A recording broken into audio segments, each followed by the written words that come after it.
बिस्मिल्लाहिर्रहमानिर्रहीम। अस्सलाम वालेकुम दोस्तों, आप यूट्यूब चैनल देख रहे हैं और मैं अदनान गफ़ार हूं। अंदरूनी मुल्क बैरून मुल्क देखने वाले तमाम पाकिस्तानियों को मेरा मोहब्बत भरा सलाम।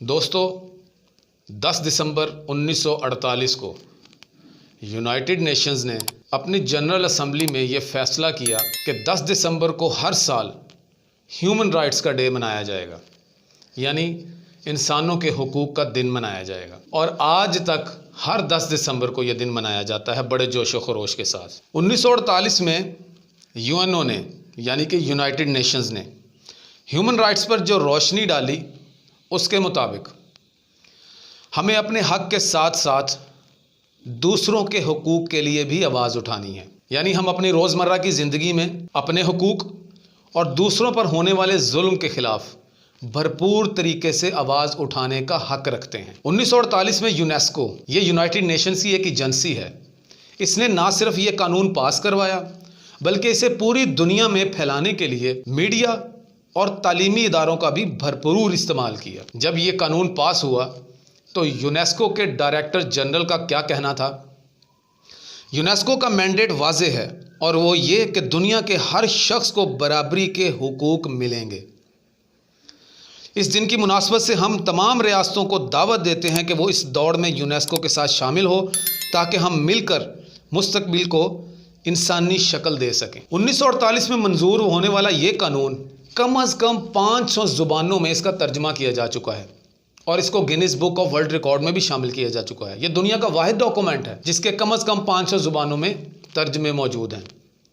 इस साल जो इंसानों के हुकूक के हवाले से जो दिन मनाया जा रहा है, ह्यूमन राइट्स डे जो मनाया जा रहा है, उसका जो थीम रखा गया है वो सिर्फ एक लफ्ज़ पे रखा गया है, उसका नाम है इक्वालिटी, मसावात, बराबरी। और उसका उन्होंने क्या तशरीह की है इसमें कि तमाम इंसान आज़ाद पैदा हुए हैं और अज़मत और हुकूक में एक दूसरे के बराबर हैं। दोस्तों, बात सिर्फ करने की ये है कि या तो ये वाली चीज़ें आपको वेबसाइट पे मिलेंगी, आज चूँकि इंटरनेट का दौर है, या तो आपको मीडिया पे मिलेंगी, या आपको अखबारों में मिलेंगी, या आपको समंदर पार मगरिब में जो डूबते हुए लोग हैं, मगरिब ज़्यादा जो लोग हैं, या जो यूनाइटेड नेशंस कहलवाते हैं, 5-7 मुल्क ऐसे हैं जो इस दुनिया में इजारादारी अपनी दिखाते हैं या इस दुनिया के हर कानून के हवाले से अपने आप को लंबरदार समझते हैं, मामे बने हुए हैं, हर दुनिया के हर मुल्क के मामलात में दखल अंदाजी करते हैं, या तो उनके बकौल इंसानों के हुकूक के हवाले से ये एक चार्टर तैयार करके हमारी दुनिया के मुंह पे थोप दिया गया है कि ये देखो भाई, जैसे इंडिया ने किसी दौर में एक मुसलमान को सदर बना दिया और कह दिया कि हम अक़लियतों के हवाले से बड़े मुनासिब अंदाज में चलते हैं, हम अक़लियतों का है जो वो एहतराम करते हैं, इसलिए ये देखें हमने अपने एक मुस्लिम को सदर बनाया हुआ है। अब यहाँ बात गौर करने की क्या है, मेरा आपसे आज बात करने का मकसद क्या है कि इंसानों के हुकूक के हवाले से जो बातें की जाती हैं, क्या इंसानों को पता है कि उनके हुकूक क्या हैं? और अगर उनको पता है तो क्या इंसानों को एक तरीके से ट्रीट किया जाता है? क्या इंसानों को उनके हुकूक दिए जाते हैं? 10 दिसंबर 1948 को ये वाला कानून पास हो रहा है, तारीख याद रखिएगा, 10 दिसंबर 1948 को। और अप्रैल 1948 में कश्मीर की रेजोल्यूशन पेश की गई थी जिसमें उसको डिस्प्यूटेड एरिया करार दे दिया गया था। यूएनओ ने कहा था कि पाकिस्तान कश्मीर से अपने मुजाहिदीन को वापस बुलाए। इंडिया जो है वो 3 शिकें उन्होंने बताई थी।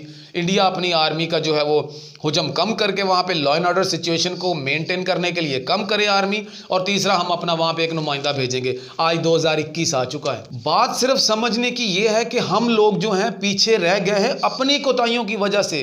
पीछे क्यों रह गए हैं कि हम लोग अपनी सकाफत छोड़ चुके, अपने मज़हब पर अमल नहीं कर रहे। ये वो बातें हैं, घिसी पिटी बातें हैं जो 1948 में पेश की जा रही हैं और सारी उठाई हुई हैं हमारे ही कवानीन से, इस्लाम के कवानीन से। इस्लाम एक पुरअमन, सलामती वाला, भाईचारे वाला, हुकूक पे बात करने वाला एक अथेंटिक मज़हब है। और जो भी गोरा, जो भी गैर मुस्लिम इस पर रिसर्च करता है वो फिर वापस नहीं पलटता, उल्टा वो हम जैसे मुसलमानों को देख के शर्मिंदा हो रहा होता है कि यार इनको तो घर की दहलीज पे इस्लाम मिला है, इन्होंने अपने इस्लाम पे कोई अमल दरामद नहीं किया और हमें अब ये नेमत मिल रही है, फिर वो उसकी कदर करते हैं।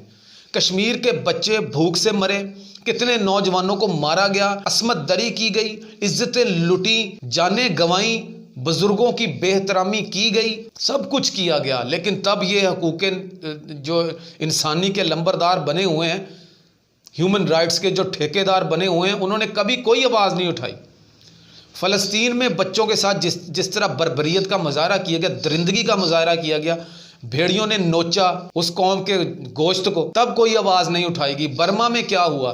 दुनिया में एक चीज़ आप साफ और वाज़े तौर पर नज़र आ रही है, इसके लिए ना किसी रिसर्च की ज़रूरत है आपको, ना किसी प्रोफेसर के पास बैठने की ज़रूरत है, ना कोई लॉजिकली बात करने की ज़रूरत है। सिर्फ एक जुमला है कि पूरी दुनिया में कोई भी ऐसा क्रिश्चियन कंट्री, कोई भी ऐसा हिंदू कंट्री, कोई भी ऐसा बुद्ध मत कंट्री, किसी भी मज़हब से रिलेशन, किसी भी मज़हब से ताल्लुक़ रखने वाला कोई भी मुल्क ऐसा नहीं है जहाँ पे बर्बरियत और इस किस्म की जुल्म जो है वो ढाए जा रहे हो। सिर्फ और सिर्फ मुस्लिम कंट्रीज़ हैं जिन पे सारे हुकूक भी लागू हो जाते हैं, जिन पे सारी दहशतगर्दी भी थोप दी जाती है, जिनको फंडामेंटलिस्ट भी कह दिया जाता है, जिनको इंतहा पसंद भी कह दिया जाता है, रेडिकलाइज कर दिया जाता है, उन्हीं मुल्कों में सिर्फ हो रहा है। और हुकूक सिर्फ इन्हीं के हैं जो ये बैठ के बना रहे हैं पाँच। और तैयब उर्दवान ने अपनी जनरल असम्बली में खड़े होकर ये बात की थी कि हर मुल्क को जिम्मेदारी मिलनी चाहिए, यूएनओ के मुस्तकिल उसका मेंबर होना चाहिए।